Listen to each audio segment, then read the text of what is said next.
얼마 전 서울 아덱스 2023에서 화려하게 상공을 누비면서 경탄과 찬사를 한 몸에 받은 KF-21이 큰 위기에 빠졌습니다. 국책연구기관이 나서 국산 전투기를 추락시키려 하는 어처구니 없는 상황이 벌어진 것입니다. 논란의 시작은 한국국방연구원이 KF-21의 초도 물량을 40대에서 20대로 줄여야 한다는 입장을 밝히면서 이 같은 내용이 알려지자 공군은 계획했던 초도 물량을 반으로 줄이면 우리 공군의 전력 차질은 물론 관련 협력사까지 어려움에 처할 것이란 비난이 쇄도하고 있습니다. KF-21 성공 가능성 불확실은 어떤 근거로 제기된 것인지, 이 주장은 과연 타당성이 있는 것인지, 오늘은 이 소식 자세히 전해드리겠습니다. 얼마 전 공군과 방위사업청 관계자 등이 참석한 비공개 최종 토론회가 열렸습니다. 이 자리에서 국방연구원은 KF-21의 성공 가능성이 불확실하다는 이유로 초도 물량을 절반으로 줄이자는 의견을 냈습니다. 그러자 과연 국방연구원의 사업 타당성 결과가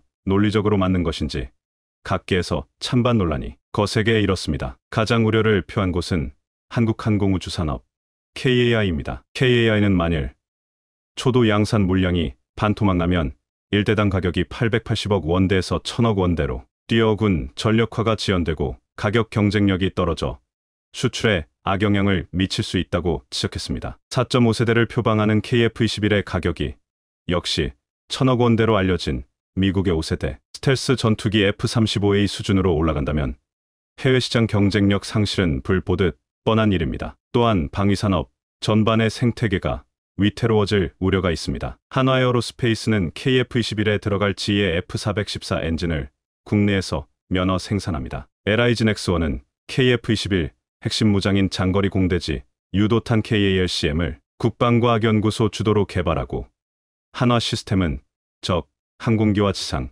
해상에서 표적을 탐지 추적하고 유도탄 유도 기능을 보유한 AESA 레이더를 개발합니다. 이 두 회사는 대기업이지만 여기에 700여 개 협력사가 참여하는 만큼 초도 물량이 축소된다면 방위산업계 전체의 산업 생태계까지 흔들 수 있다는 우려도 나오고 있는데요. KF-21은 민주주의의 무기고로 불리며 세계적으로 각광받고 있는 K방산의 차세대 주역이 될 것으로 기대를 모으고 있었습니다. 그런데 갑자기 나온 이런 결과에 군 안팎에선 정부의 건전재정 우선 기조에 따라 힘에 의한 평화가 후순위로 밀린 것 아니냐는 얘기가 흘러나오고 있습니다. 또 우리가 이렇게 스스로 사업의 불확실성을 언급하면 한국 방위산업과 KF-21의 신인도를 깎아내릴 수 있다는 지적도 나오고 있습니다. 무엇보다 지금 폴란드와 UAE가 공동개발 참여 의향을 전달한 것으로 전해졌고, 얼마 전 한국항공우주산업은 폴란드에 중부 유럽 사무소까지 열었습니다. 또한 이런 분위기를 수출로 잇기 위해 FA50은 물론 수리온, KF-21 등 주력 항공 플랫폼의 수출 시장을 확대하겠다고 밝힌 바 있습니다. 이렇게 좋은 흐름을 타고 있었는데 우리가 우리의 약점을 스스로 드러낸 것이나 다름없었습니다. 전력 공백의 문제도 큽니다. 우리 공군은 생산된 초도 물량 40대를 전력화하고 2032년까지 80대를 추가 생산해 총 120대를 도입해서 노후 전투기 F-4F5를 대체한다는 계획을 갖고 있었는데 모든 게 틀어질 우려가 있는 것입니다. 그런데 국방연구원의 한국형 전투기 사업 발목 잡기는 이번이 처음이 아닙니다. 지난 2003년과 2007년 KF-X 사업에 대한 사업 타당성 조사 당시에도 사업 타당성이 없다는 연구 용역 결과를 내놨는데요. 반면 2009년 방위사업청이 건국대학교에 의뢰한 사업 타당성 분석에선 경제적 타당성을 갖췄다는 정반대 결과가 나오면서 어느 보고서의 결과가 맞는 것인가 논란이 다시 일었습니다. 당시 타당성 분석을 주도했던 공군 장성들 역시 옛날에 그렇게 죽어도 안 된다고 했던 KF-X가 지금 시험 비행도 성공적으로 진행되면서 잘 가고 있지 않냐. 국방연구원은 계속 도움이 안 된다고 비판했습니다. 또 다른 관계자는 국가 예산 문제로 순차적으로 갔으면 좋겠다는 의견이라면 그나마 받아들이겠는데 개발 가능성에 대한 불확실성을 얘기하는 건 잘못된 것이다. 이것은 찬물을 끼얹는 정도가 아니라 국가를 양분시키는 것이다. 이제 와서 이런 결론을 내면 4.5세대와 5세대를 넘나드는 전투기를 사다가 해외에서 구매할 것인가? 라고 신랄하게 비판하기도 했습니다. 그런데 이번에 초도 물량 반토막을 주장한 연구원들은 사업 초기부터 KF-21에 반대해 온 사람들이었습니다. 반대파들은 사업 초기엔 약한 긍정이었지만 2007년 이후 완강한 반대로 돌아섰는데요. 그들의 근거는 자체 개발 능력도 부족하고 경제성도 낮으며 수출 가능성도 희박하다. 미국 등 선진국의 도움이 없는 국내 자체 개발로는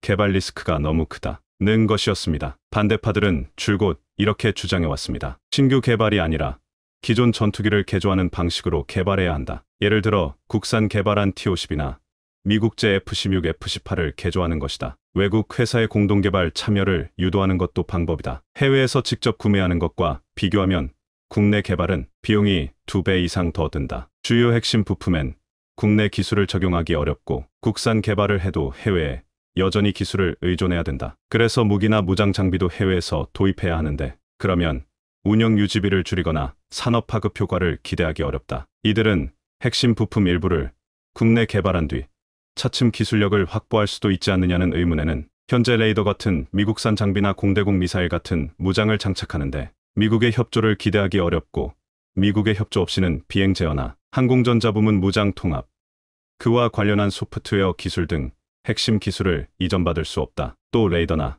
공대공 미사일을 위한 미국산 장비도 장착하기 어렵다. 반대파들은 항상 첨단 전투기를 개발한 경험이 전무한 한국이 전투기에 반드시 필요한 레이더 같은 전자제품이나 무기를 기체에 연동할 수 있는 체계 통합 기술을 갖고 있지 않은 한국이 어떻게 차세대 전투기를 개발할 수 있느냐며 부정적이었습니다. 반대파는 국방연구원 안에만 있는 게 아니었고 기획재정부 안에도 한국개발연구원과 하지만 이러한 반대를 뚫고 한국은 한국형 전투기 개발 사업에 2015년부터 2028년까지 8조 8,095억 원이 투입하기로 하고 개발에 총력을 기울였고 지난 2021년 CJ 1호기가 출고되기에 이릅니다. 당시 한 정치인은 개인적으로 감히 예상해보면 2025년 전투기 껍데기의 알맹이만 구매에 끝나거나 자주 기술로는 2030년에야 CJ기가 나오고 전력화는 2040년에나 가능한 둘 중 하나가 될 것이라고 비판했는가 하면 기술적 측면이나 경험도 없는 상황에서 과거 경험을 보면 위험성이 아주 크다. 잘못되면 정부 신뢰도가 엄청나게 추락할 수 있다. 하지만 한국은 이 모든 난관을 뚫고 KF-21 초도물량 양산을 코앞에 두고 있습니다. 이 같은 일을 해내는데 격려는 못해 줄망정 우리가 우리 스스로를 또다시 폄하할 필요가 있는가 하는 것인데요. 그런데 국방 관계자들은 국방연구원의 KF-21 사업 타당성과 내년도 예산을 둘러싼 논쟁은 예견된 일이었다고 이야기합니다. 사업 타당성 조사가 늦게 시작되고 국방연구원이 연구 결과를 내년도 예산 반영이 어려운 시점이 돼서야 내놓은 걸 과연 우연이라고 할 수 있을까? 합리적인 의심이 든다는 것입니다. 국방연구원이 의도적으로 늦췄다는 의심을 충분히 살 수 있는 정황은 명목상으론 단순한 선행 양산 연구 결과지만 궁극적으로 KF-21 폐지라는 노림수의 효과를 극대화하기 위해 지원했을 거라고 보기 때문입니다. 그럼 왜 국방연구원은 KF-21 사업을 아예 좌초시킬 수 있는 초도양산 물량 축소라는 보고서를 내놓으려고 하는 것일까요? 그것은 애초에 이런 연구원이 하는 일이 합리적인 국방정책 수립 및 의사결정이라는 것 자체가 리스크를 부각하고 사업 진행을 막는 것이지 적극적으로 진행하기 위해 하는 연구가 아니기 때문입니다. 2013년에도 이 연구원은 부정적인 전망을 내놓으며 개발비 과다, 축소 의혹을 제기하는 자료까지 발간했는데요. 시험 비행 횟수, 시제기 필요 대수, 중량 대비 비용을 고려했을 때 보람의 탐색 개발 결과로 세운 개발 계획은 비현실적이라고 주장했습니다. 그 주장의 근거에는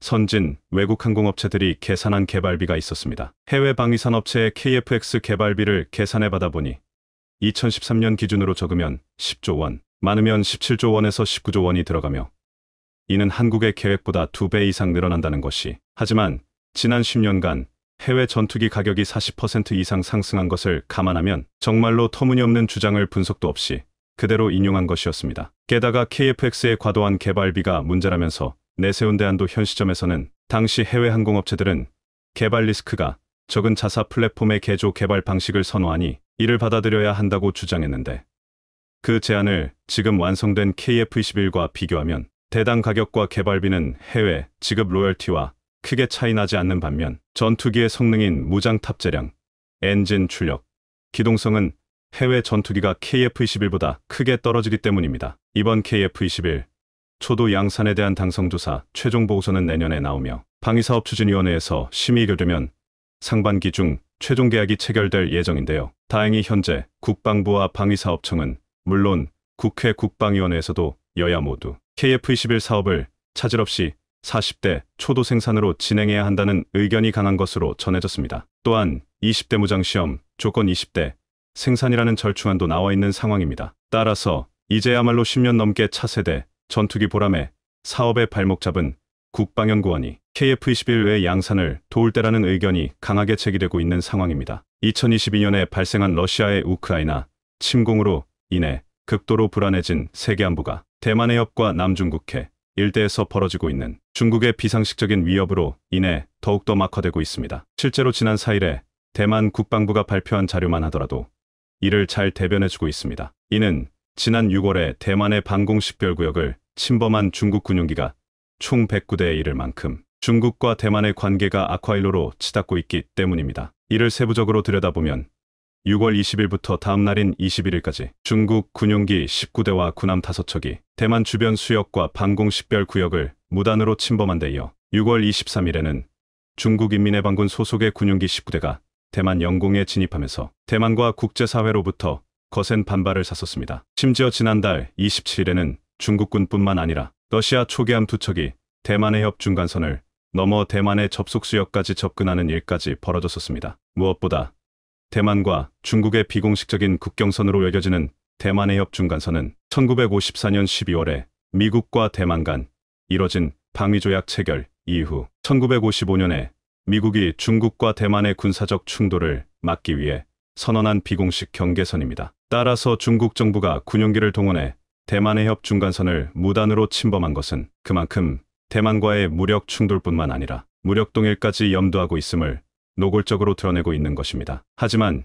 여기서 우리가 눈여겨볼 것은 중국 정부의 이러한 행태가 결국 자충수가 될 가능성이 매우 높다는 점입니다. 이는 한국을 통해 전략자산을 도입함으로써 러시아와 중국의 위협을 효과적으로 대처하고 있는 폴란드와 필리핀의 대응을 대만이 필사적으로 따라 배우려 하고 있기 때문입니다. 실제로 최근에 벌어진 상황만 하더라도 한국에 파견된 폴란드 전투기 조종사들이 FA-50 경전투기 훈련을 훌륭히 소화하면서 러시아의 위협에 효과적으로 맞설 수 있게 된 데 이어 폴란드와 마찬가지로 한국을 통해 FA-50 경전투기를 도입한 필리핀 정부 또한 여기서 그치지 않고 KF-21 마저 도입하려 하자 대만에서도 이를 뒤따르려는 움직임을 보이면서 중국 정부를 곤혹스럽게 하고 있는 상황입니다. 이와 관련해 폴란드의 군사 매체인 디라필로타는 FA-50 경전투기 훈련을 위해 한국에서 반년을 보낸 폴란드 공군 조종사들이 마침내 고국으로 금이환영한 예정이라며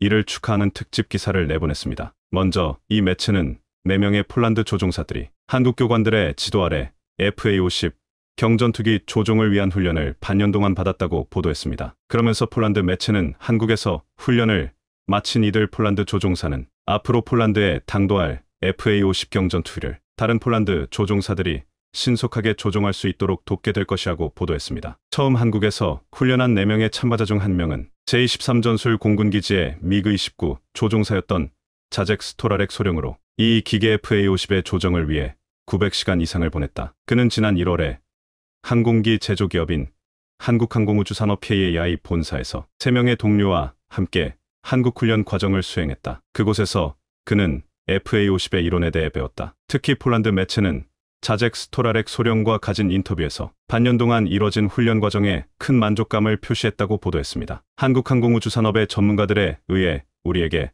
지식이 전달되었습니다. 우리는 예를 들어 멀티미디어 프로그램을 사용한 덕분에 이 항공기의 모든 시스템을 쉽게 알 수 있었습니다. 또한 이 매체는 이들 4명의 폴란드 조종사가 한국항공우주산업에서 뿐만 아니라 광주와 예천에 위치한 한국 공군기지에서 다양한 훈련 과정을 거쳤다고 보도했습니다. 먼저 지난 2월 말에는 폴란드 조종사들이 광주에 위치한 한국 공군 제1전투 비행단에서 2단계 훈련을 받았는데 여기에서는 FA-50의 훈련 버전인 T-50을 통해 야간 비행을 비롯한 여러 실전 훈련을 실시했다는 것입니다. 그리고 이들은 경북 예천에 소재한 한국공군 제16전투 비행단에서도 T-50 훈련기를 통해 실전 연습을 광범위하게 실시했다는 것입니다. 그러면서 폴란드 매체는 한국에서 FA-50 경전투기 훈련을 마치게 되는 이들 4명의 조종사들이 폴란드로 귀국하는 즉시 오는 8월에 폴란드에서 예정된 라돔 에어쇼에서 FA-50 경전투기를 직접 조종하는 모습을 보여주게 될 것이라고 보도했습니다. 뿐만 아니라 이 매체는 이들 4명의 조종사들 말고도 또 다른 4명의 폴란드 조종사들이 올해 4월부터 11월까지 한국에서 훈련을 받게 될 것이라고 보도했습니다. 따라서 폴란드 매체는 한국과의 협력을 통해 FA-50 경전투기 도입 사업을 착실히 다져나가고 있는 폴란드 공군이 조종사 훈련 임무까지 훌륭하게 추진함에 따라 앞으로 폴란드가 유럽 최강의 공군 전력을 갖추는 것은 따놓은 당상과 다름없을 것이라고 극찬했습니다. 그리고 폴란드에서의 이 같은 상황에 더해 최근 남중국해 영유권을 놓고 중국과 거센 갈등을 빚고 있는 필리핀에서도 한국에서 도입한 FA-50 경전투기를 통해 미국과 사상 초유의 작전을 펼치자 이에 감탄한 대만에서 한국으로부터 FA-50 경전투기와 KF-21 전투기를 도입하자는 목소리가 빗발치면서 가뜩이나 주변 국가들과 잦은 마찰을 빚는 바람에 고립무원에 놓인 중국 정부의 간담을 더욱더 서늘케 하고 있다는 점입니다. 먼저 최근 남미 지역의 대표 군사매체인 조나밀리타르는 미국과 필리핀 공군이 7월 들어 중국을 상대로 한 사상 최대의 합동 공중훈련을 실시하면서 국제사회로부터 큰 주목을 받고 있다고 보도했습니다. 그러면서 이 매체는 미 태평양 공군의 계획된 작전 활동의 일환으로 지난 2일부터 미국과 필리핀의 연합 공중훈련 코프 썬더 23이 본격적으로 시작됐다고 보도했습니다. 특히 이 매체는 오는 7월 21일까지 필리핀 클라크 공군기지와 막탄 공군기지에서 이뤄질 두 나라의 연합훈련은 크게 두 가지의 특별한 의미를 담고 있다고 보도했습니다. 첫 번째로 두테르테 전 필리핀 대통령 당시에 중국과 밀착한 외교 노선을 추구한 탓에 미국과의 관계가 최악으로 치달았는데 지난해 출범한 현재의 필리핀 정부는 중국과 벌어진 남중국해 분쟁 탓에 현재 중국 정부와 날선 대립을 지속하고 있고 이는 결과적으로 필리핀과 미국의 소원해진 관계가 다시 복원되고 있음을 이번 훈련을 통해 증명됐다는 것입니다. 두 번째로 이번 훈련은 앞서 언급했던 것처럼 현재 중국이 남중국해 일대에서 필리핀의 안보 이익을 심대하게 침범함에 따라 중국의 팽창을 저지하려는 필리핀과 미국의 공통 목표에 기반하고 있다는 것입니다. 따라서 남미의 군사 매체인 조나 밀리타르는 양국이 중국의 팽창을 억제하기 위해 대규모 합동훈련을 실시하는 만큼 이번 훈련에는 두 나라의 최신 공군 자산이 총출동했다고 보도했습니다. 먼저 미국 공군만 하더라도 이번 훈련을 위해 225명의 장병이 투입됐을 뿐만 아니라 C-130 허큘리스 수송기와 A-10 선더볼트 공격기에 더해 5세대 고기동 스텔스 전투기인 F-22 랩터도 함께 통원됐다는 것입니다. 그리고 필리핀에서는 한국에서 도입한 FA-50 경전투기를 이번 훈련에 통원함으로써 큰 주목을 끌었다는 것입니다. 특히 이 매체는 필리핀과 미국 공군이 이번 훈련을 실시하는 과정에서 FA-50 경전투기를 대대적으로 홍보하는 모습을 보였다고 보도했습니다. 실제로 세계 각국의 주요 외신이 공개한 보도사진과 영상을 자세히 보면 필리핀 공군 측에서 FA-50 경전투기 도입을 크게 자랑스러워하는 모습이 뒤이어 대만 현지 매체인 자유시보는 필리핀 정부가 이번 훈련을 통해 더 큰 계획을 마련한 것으로 나타났다며 대만 정부 또한 필리핀 정부의 행보를 적극적으로 따라가야 한다고 촉구했습니다. 필리핀 현재 매체인 인콰이어러에 따르면 필리핀 공군은 현재 12대의 한국제 FA-50 경전투기를 보유하고 있다. 마닐라 당국은 미국 기업인 로키드 마틴의 F-16과 스웨덴 사부의 그리펜 JAS-39점 그리고 한국항공우주산업이 개발 중인 KF-21 등 새로운 전투기를 조달할 가능성이 높다. 특히 대만 매체는 그 중에서 한국의 KF-21 도입이 가장 유력시된다고 보도했습니다. 그도 그럴 것이 최근 필리핀 정부가 한국으로부터 FA-50 경전투기 업그레이드 버전을 추가로 구매하는 것을 검토하고 있는 사실을 비추봤을 때 조만간 KF-21 구매도 일사천리로 이뤄질 가능성이 매우 높다는 것입니다. 따라서 대만 매체인 자유시보는 러시아의 위협에 직면했던 폴란드가 이미 한국을 통해 막대한 전략 자산을 도입해 큰 안보적 이익을 구가하고 있고 중국의 도발에 맞서고 있는 필리핀 정부 또한 한국으로부터 군함과 경전투기도 모자라 이제는 4.5세대 스텔스 전투기인 KF-21까지 도입하려는 만큼 오늘날 필리핀과 마찬가지로 중국 정부의 군사 위협에 고스란히 노출된 대만 역시도 두 나라의 전철을 따라 한국으로부터 전략 자산을 도입하는 것을 적극적으로 검토해야 한다고 조언했습니다. 결국 세계 각국 매체들의 이러한 보도는 외세의 숱한 외침과 간섭에 맞서 적극적인 방위력 증강을 통해 세계 최고의 군사 강국으로 올라선 우리의 저력이 오늘날 러시아와 중국의 위협에 직면한 세계의 수많은 나라들에게 큰 위안과 버팀목이 되어주고 있음을 매우 사실감 있게 대변해주고 있습니다. 벌써 10년도 넘은 중국의 거대한 구상 1대1로 2대1로는 코로나 여파로 잠시 주춤했었습니다. 지난 2018년 헌법 개정을 통한 연임 제한까지 없앤 시진핑은 올 3월 중국 건국 이래 최초로 국가주석 사면임을 확정해 사실상 독재를 선언했습니다. 그리고 주춤했던 1대1로 프로젝트 재가속에 나섰는데 꽃길만 걸을 줄 알았던 그의 구상에서 이탈하려는 국가들이 속속 모습을 드러내고 있습니다. 어떤 일이 일어나고 있는 것일까요? 지난 2013년 9월 당시 카자흐스탄 수도 아스타나 나자르바예프 국립대학을 방문한 시진핑은 거대한 계획을 공식화했습니다. 1대2다에는 중국에서 출발해 키르기스스탄, 카자흐스탄, 우즈베키스탄, 아제르바이잔, 이란, 터키, 우크라이나, 독일까지 다다르는 1로2로는 중국으로부터 말레이시아, 태국, 미얀마, 방글라데시, 인도, 스리랑카, 몰디브, 파키스탄, 예멘, 케냐, 탄자니아, 그리스, 이탈리아를 연결하는 해상 실크로드를 의미합니다. 무려 150년이라는 엄청난 시간이 필요하지만 만약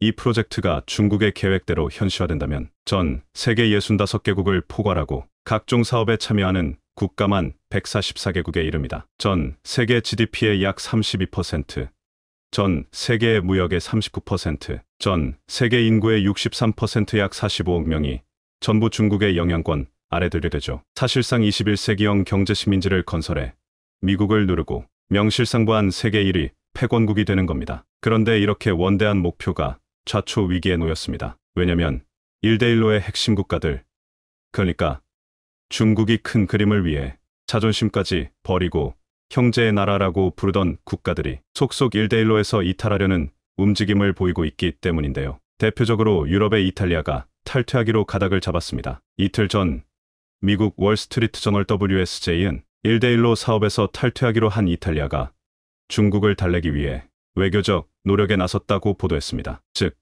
1대1로 탈퇴로 인한 중국의 경제 보복 가능성 등 탈퇴 결정에 따른 불똥이 자국 기업과 관광산업에 튀지 않도록 중국을 자극하지 않으면서 부드럽게 탈퇴할 방법을 고민하고 있는 것이죠. 이를 위해 이태리 부총리 겸 외교장관 안토니오 타야니는 9월 3일 베이징을 방문해 회담을 가졌습니다. 그런데 이탈리아는 1대1로에서 상당히 의미 있는 국가입니다. G7 중 처음이자 유일하게 1대1로 사업에 참여했으니까요. 중국이 한참 1대1로 구상을 위해 참여국을 모집하던 2019년 당시 이탈리아는 선진국 중 최초로 1대1로 사업에 참여하기로 협정을 맺었습니다. 보통 어떤 사업을 진행할 때 참여기업 또는 참여국가가 어디냐에 따라 그 사업의 외형이 결정됩니다. 아주 작은 경매 행사에 삼성이 참여한다면 그 자체로 행사의 외형이 거대해지죠. 마찬가지로 지친 이탈리아의 1대1로 참여는 찻잔 속의 태풍에 그칠 뻔했던 이 사업의 외형을 매력적으로 탈바꿈시켰습니다. 그러나 당시는 이미 미국과 중국의 무역 전쟁이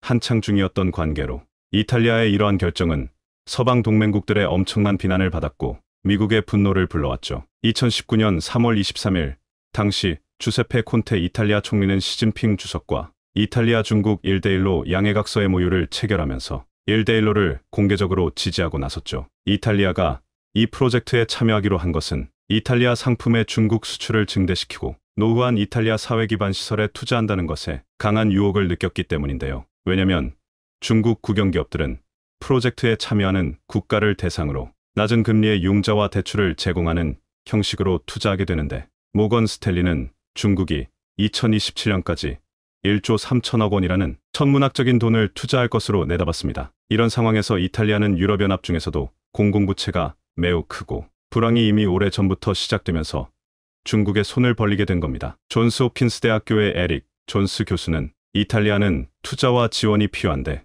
중국은 이를 제공해 줄 수 있다고 강조했었죠. G7 중 최초로 서명한 국가가 되는데요. 하지만 불과 4년 만에 이탈리아가 중국 소나귀에서 벗어나기로 결정한 겁니다. 귀도 크로세토 이탈리아 국방장관은 이탈리아의 1대1로 참여에 상당한 불만을 품고 있습니다. 이탈리아 언론과의 인터뷰에서 그는 1대1로 참여는 즉흥적이고 형편없는 결정이었다며 이탈리아 상품의 중국 수출 확대는 거의 일어나지 않았고 오히려 중국만 이익을 봤다며 이탈을 강력하게 주장했습니다. 그리고 지금 현재 어떻게 하면 중국의 경제 보복을 피해, 즉 중국의 마음을 상하게 하지 않으면서 탈퇴를 공식화할 것인가를 고민 중인데요. 양국의 양해각서는 올 12월까지 탈퇴를 공식 요청하지 않는 한 2024년 3월에 자동으로 연장되는데 아마 조만간 이탈리아가 큰 결정을 내리게 될 겁니다. 그런데 어쩌면 1대1로 자체가 흐지부지 끝날 가능성도 없지는 않습니다. 왜냐면 1대1로의 핵심인 유라시아 국가들도 점차 반중 기류가 흐르기 시작했으니까요. 중국은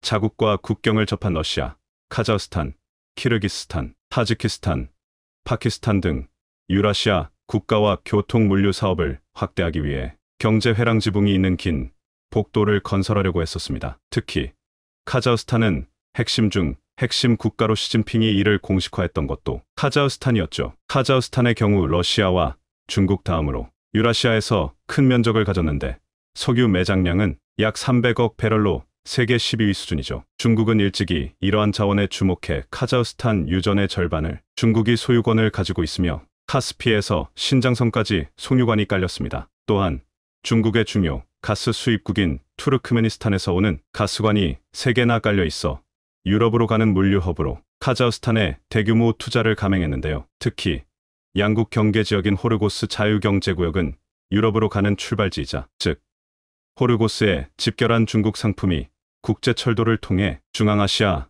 러시아, 유럽으로 수출되죠. 2017년 컨테이너 물동량이 약 10만 개였지만 2020년 50만 개로 급증했죠. 하지만 중국의 이러한 꿈과는 별개로 카자흐스탄 국민들의 반중 정서가 심상치 않습니다. 중국에게 빚을 갚아야 하는 투자를 탐탁치 않게 생각하죠. 1800년대 카자흐 부족은 조공을 강요하는 청나라를 피해 러시아의 지배를 선택했습니다. 중국을 러시아보다 더 위협적인 국가로 생각했으니까요. 자국 및 중앙아시아로 중국의 영향력이 확장되는 것을 경계하는 겁니다. 2016년 3월 카자흐스탄 정부가 외국인에게 토지 임대를 10년에서 25년까지 허용하자 카자흐스탄 국민은 이 조치가 중국에 혜택을 주는 것이라며 대규모 반중 시위를 벌였습니다. 국민의 반판 중국 정서에 놀란 나자르바예프 정권은 경제 및 농업 장관을 해고했고 토지개혁 정책 실행을 유예하기도 했죠. 유라시안개발은행의 조사에 따르면 카자흐스탄 국민의 85%가 반중 정서를 가진 것으로 나타나는데요. 국민의 이러한 반대를 무릅쓰고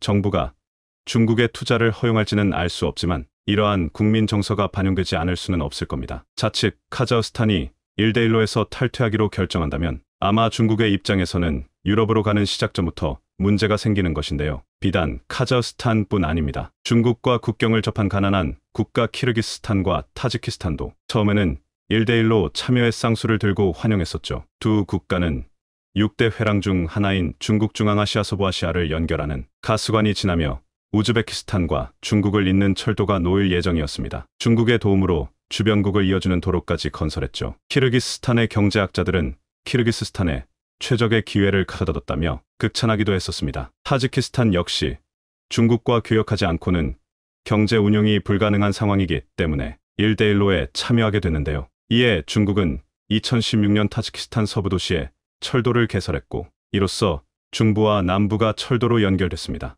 여기에 타지키스탄 최대 사업인 수력 발전에도 중국이 적극 투자해줬으니 그런데 실상은 다릅니다. 중국이 투자한 것은 공짜가 아니었으니까요. 두 국가는 중국 자본으로 철도와 도로, 수력 발전소, 가스관을 건설하며 빚을 졌죠. 낮은 금리라고는 하지만 나중에 갚아야 하는 돈인 겁니다. 키르기스스탄의 경우 1대1로 사업 후 GDP 대비 국가 채무가 16% 늘었고 이 중 71%가 중국에 진 빚입니다. 타지키스탄은 수력 발전소 건설을 위해 중국에게 3억 달러를 빌렸지만 이를 갚지 못하고 금광 개발권을 넘겨야 했습니다. 투르크메니스탄 역시 남부 가스전을 개발하며 지분을 중국에 넘겼습니다. 그런데 더 큰 문제는 중국의 투자가 해당 국가의 고용 창출에 큰 도움이 되지 않는다는 점. 왜냐면 중국이 도로, 철도, 발전소 등 인프라를 건설하면서 현지 노동력을 고용하는 것이 아니라 저임금의 중국인 노동자를 유입시켜 그들에게 월급을 줬기 때문입니다. 자국에서 벌어지는 거대한 인프라 공사에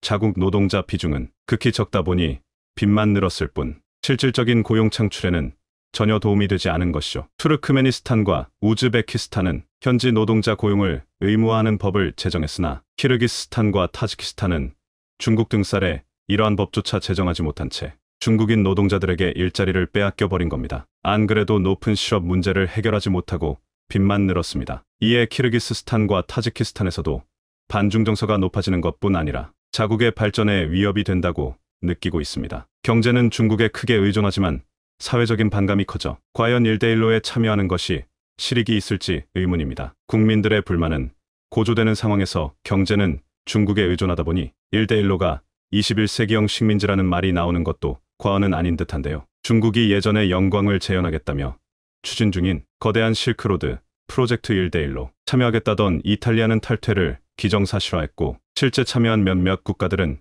경제 식민지 상태에 빠진 지금 과연 이 사업의 끝에 어떤 결말이 기다리고 있을지 지켜봐야겠습니다. 필리핀이 또다시 한국산 무기를 대거 구입해 중국과 대립하려 하자 중국 언론에서 난리가 나고 있어 화제입니다. 28일 외신들 또한 현대중공업의 필리핀 군함 수주 소식을 대서득필하며 놀라움을 드러냈습니다. 한국 측이 2,400톤급 원해 경비함 OPV-6척을 필리핀 해군에 공급하기로 했다면서 말입니다. 계약 금액은 약 5억 7천만 달러로 우리 돈 7천억 원이 넘는 상당한 액수입니다. 항속거리는 5,500캐릴 1190km로 장시간 작전 수행이 가능하며 76mm 함포 1문과 30mm 부포 2문을 탑재해 상당한 공격력을 자랑하고 있습니다. 94m 정도의 길이의 헬리데크를 보유해 헬기 및 무인기 운용도 가능합니다. 이는 2028년까지 순차적으로 인도될 예정인데 필리핀 해군은 군사력이 또 다시 업그레이드 된다며 기대감을 감추지 못한 상황입니다. 현대중공업 측은 필리핀의 인도한 호위함 번조 경험을 바탕으로 요구 조건을 반영해 맞춤형 계약을 성사시켰다는 설명을 했습니다. 게다가 2020년과 작년 초 인도한 호위함 두 척에 대해서도 수명 주기 지원 MRO 사업 계약을 체결해 협력을 더욱 강화한 것으로 나타났습니다. 계약 체결 자리에는 모렌자나 필리핀 국방장관과 해군 주요 인사가 대거 참석했는데 그는 6월 30일 퇴임을 앞두고 있어 그 전에 계약이 되길 원했던 상황이었습니다. 그러면서 차기 행정부 또한 군의 현대화 프로그램을 계속하길 희망한다 는 언급을 했습니다. 그런데 해당 소식에 경악한 나라는 바로 중국입니다. 중국 언론들은 필리핀의 한국 경비함 구입 보도를 쏟아내며 엄청난 위협이 될 수 있음을 우려했습니다. 해당 초계함이 이를 순찰과 조업보호 등을 진행해 중국의 만행을 막는 전투 임무에 투입될 수 있다는 것입니다. 일부 기사를 보면 미래에 자신들의 해양경찰과 대면할 수 있다 는 경고를 했던 것을 볼 수 있습니다.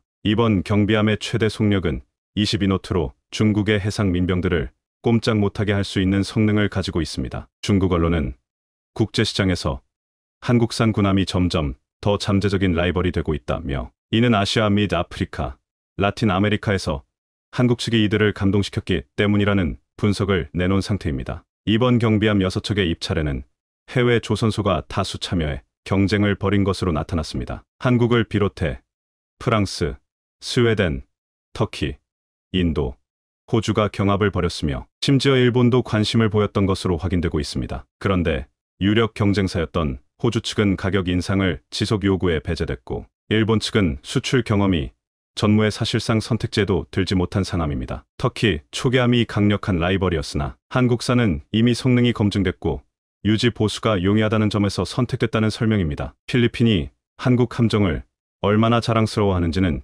이번 림팩 훈련에서도 확인되고 있습니다. 1971년부터 시작해 올해 26회째인 림팩은 이달 29일부터 8월 4일까지 실시될 예정입니다. 미국, 일본, 호주, 캐나다 등 26개국의 병력 2만 5천 명과 수상함 38척, 잠수함 4척, 항공기 170대 등이 참여해 하와이 일대에서 훈련을 하는 것입니다. 한국 측은 대형 수송함인 마라도함을 비롯해 세종대왕함 등이 참여하고 잠수함 및 초계기를 비롯해 장병 1천여 명의 참가가 예정되어 있습니다. 이런 와중에 필리핀 또한 한국이 건조한 안토니오 루나함을 앞세워 당당히 훈련에 나온 것으로 나타났습니다. 그들은 함선 위에서 경례를 하며 튼튼한 군함으로 국가의 위상을 알리겠다는 언급까지 했습니다. 특히 이번 함정이 대공전, 대수상전, 대잠전 등에서 탁월한 능력을 보인다며 엄지를 치켜세웠고 지역 안정과 협력에 대한 약속을 보여줄 수 있음을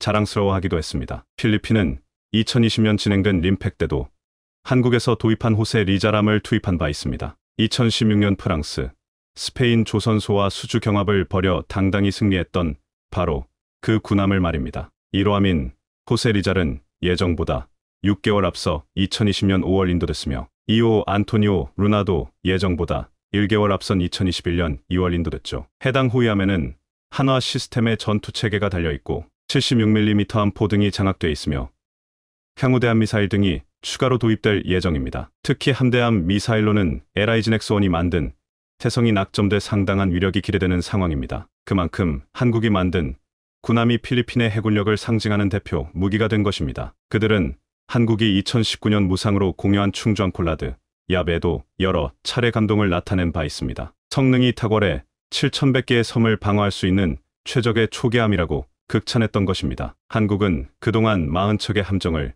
10개 우호국에 공여해 방산협력 수단으로 활용해왔습니다. 그중 대표적인 나라가 필리핀입니다. 콜라드 얍함으로 불리는 충주함은 중국 군함을 퇴거시킨 것으로도 유명합니다. 2020년 초 중국 군함이 사격 통제 장치를 가동해 처음 보는 필리핀 군함에 조준했다가 콜라드 얍함이 당당하게 맞서자 꽁무니가 빠지게 도망간 것이 화제가 되기도 했습니다. 콜라드 얍함은 몇 달 뒤 필리핀 영해에서 활동 중인 중국 잠수함을 잡아내기도 했습니다. 이는 필리핀 해군 역사상 최초의 성과라는 발표가 나왔고 두테르테 대통령은 한국산 초계함 추가 도입 의사를 밝히기도 했습니다. 한국은 작년 말 퇴역한 안동함 1200톤급의 무상 양도를 추가로 결정하기도 했는데 해당 소식을 들은 필리핀군 관계자들은 곧바로 한국으로 날아와 군함을 살펴보고 크게 만족을 나타냈죠. 퇴역하긴 했지만 최근 3년간 최고의 함포 사격함으로 선정됐을 만큼 우수한 성능을 유지하고 있었기 때문입니다. 그렇다고 필리핀이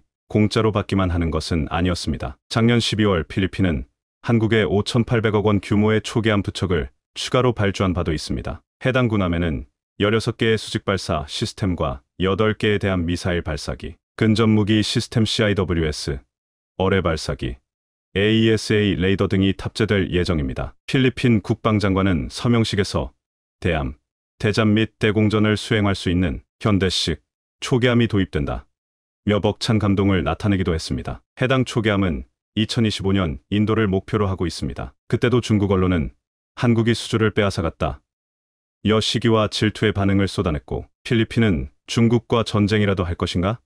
라며 우려를 보이기도 했습니다. 중국인들 또한 우리 해군도 화력 구성에 신경을 써야겠다 는 언급을 했을 정도입니다. 필리핀은 중국 해상민병을 쫓아내기 위해 한국에서 도입한 군함과 군용기를 대거 투입하고 있습니다. 작년 초 200척 이상의 중국 어선이 필리핀 그네인 휘선, 암초 주변에 모여들었을 때 필리핀은 군함뿐 아니라 한국에서 도입한 FA-50 경공격기를 투입해 이들을 몰아냈습니다. 2014년 한국산 FA-50 경공격기 12대를 채택해 2017년까지 순차적으로 인도된 바 있는데 군함과 함께 최고의 압박수단이 되고 있는 상황입니다. 한국 무기를 얻은 필리핀의 자신감은 하늘을 찌르고 있습니다. 작년 5월 필리핀 외무장관은 남중국해의 갈등을 놓고 중국을 향해 F로 시작하는 욕을 하기도 했습니다. 이에 중국 외교부 대변인은 예의와 신분에 맞게 행동하라고 발끈했죠. 게다가 이번에 퇴임을 앞둔 두테르테 대통령이 마지막으로 중국과 우호적 관계를 정리하라는 지시를 내려 중국을 더욱 당혹스럽게 하고 있습니다. 그는 중국과의 석유 및 가스 공동 람사 논의를 완전히 종결하라고 지시했으며 이는 재개 가능성을 열어둔 보류의 성격이 아니라 모든 논의를 끝내라는 취지로 분석되고 있습니다. 두테르테 대통령은 지난 2016년 취임 이후 친중 행보를 보이며 연료 수입 의존도를 줄인다는 명목으로 중국과 자원 공동 탐사에 나선 바 있습니다. 하지만 중국 측의 자원 공동 개발에 소극적인 움직임을 보였고 오히려 필리핀 이이진의 암초를 차지하려 군함과 해상민병대를 대거 보내기도 했습니다. 게다가 일방적으로 금어기까지 설정해 필리핀 어부들의 생계를 위협해 반발을 샀습니다. 결국 두테르테는 퇴임 직전이 돼서 중국과는 절대 친하게 지내지 말라는 언급을 했습니다. 이런 분위기는 차기 정권에서도 이어질 가능성이 높다는 분석입니다. 마르코스는 당선 직후 필리핀의 주권은 신성하며 남중국해 문제는 절대로 타협의 대상이 아니다